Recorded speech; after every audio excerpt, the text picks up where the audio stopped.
In Avengers Endgame, there was a deleted scene that gave Tony Stark a different kind of ending.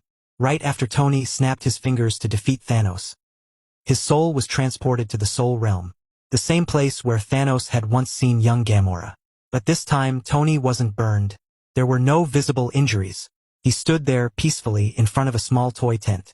Then, a young girl walked toward him and said, "Hi, Daddy."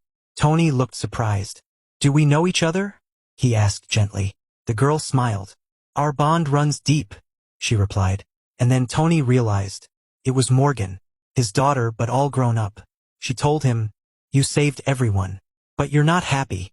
Because you knew this meant you'd never get to grow up with me." Tony lowered his head, filled with guilt. He felt like he had failed her, that he had missed out on the future they could have had. But Morgan looked into his eyes and said, "The time you gave me, that's my joy. I miss you so much, but I'm proud of you." Tony smiled softly, with tears in his eyes. And then he whispered, "I love you 3000. With that, he returned to reality. But it was too late. Tony's heartbeat had stopped. Pepper Potts, holding back tears, leaned in and gave him one last kiss. Behind her stood Captain America and Thor, their eyes full of sorrow. One of the 3 pillars of the Avengers had fallen. Peter Parker was the first to kneel beside him. He had known this pain before. Then came Black Panther, Hawkeye, and the rest of the Guardians. Nebula, who had shared the weight of everything, stood silently.